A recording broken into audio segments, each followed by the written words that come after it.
keeps us warm. It keeps us cool. It protects us. As simple as double-paned glass, or as complex as the shell of a space station. It's all around us, but it's almost always out of sight. It's an essential part of almost every building we inhabit.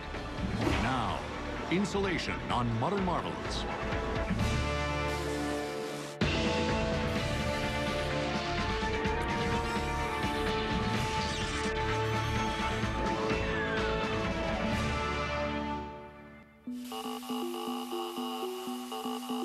It's the secret weapon in the war on energy consumption. With a worldwide energy crisis upon us, scientists and contractors are scrambling to design and build more fuel-efficient buildings.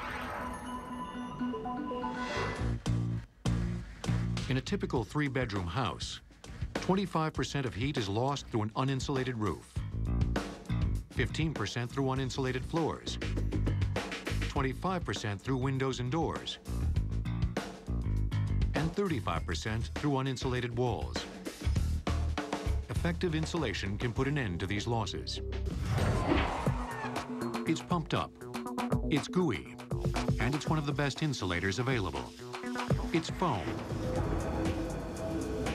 Foam products come in many forms. One of the most effective is spray. The process of spraying foam insulation is almost an art form. It takes a steady eye, a sure hand, and a definite sense of rhythm. Foam is an exceptional insulator for roofs. Roof insulation foam offers significant advantages over alternative materials. It forms a seamless membrane which stops leaks.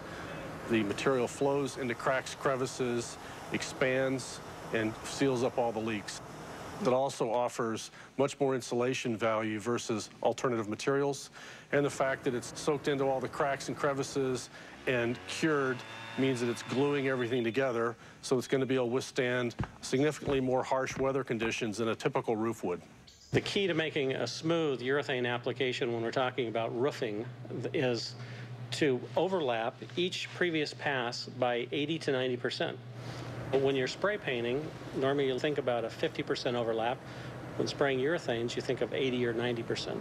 Because urethane expands 30 times its liquid form, that becomes critical if you want to get a smooth application. The idea of surrounding a building with a complete envelope of insulation like foam has been growing since the 1920s, when the way we constructed buildings began to change.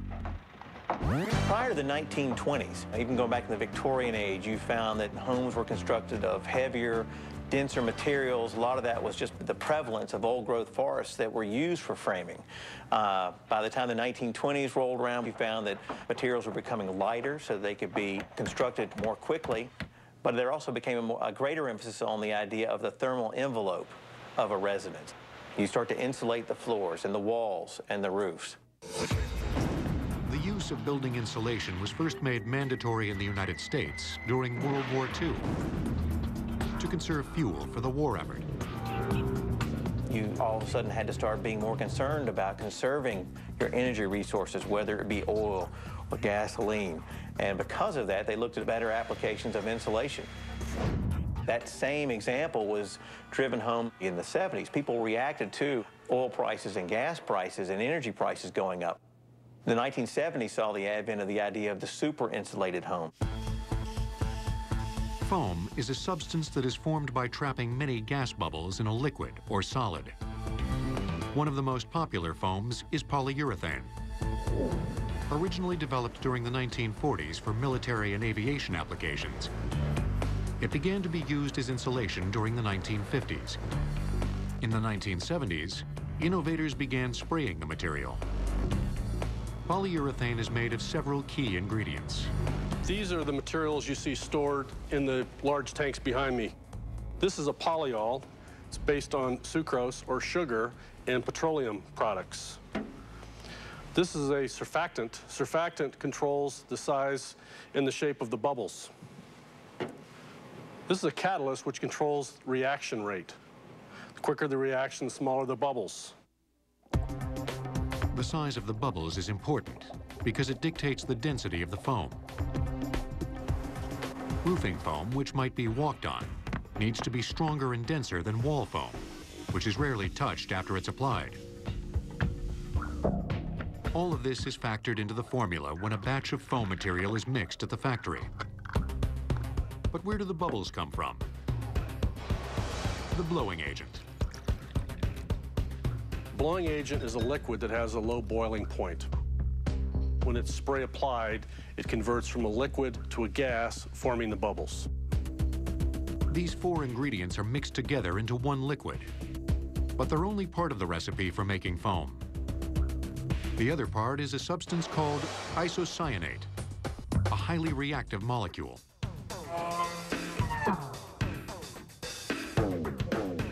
It's separated from the other ingredients until the spraying begins. They're dispensed separately all the way through the hoses to the gun. When the applicator pulls the gun, the materials are mixed together, the reaction occurs. It hits the substrate in a liquid form, but the reaction drives the expansion very, very quickly. Within seconds, you've got cellular plastic. A properly insulated house can save a homeowner a great deal of money. The consumer today is better educated as far as the value of better insulation in their home. What they have learned is they can pay a little bit more on the front end to better insulate their home, but they will recoup savings in the long term versus their energy costs because their house is better insulated.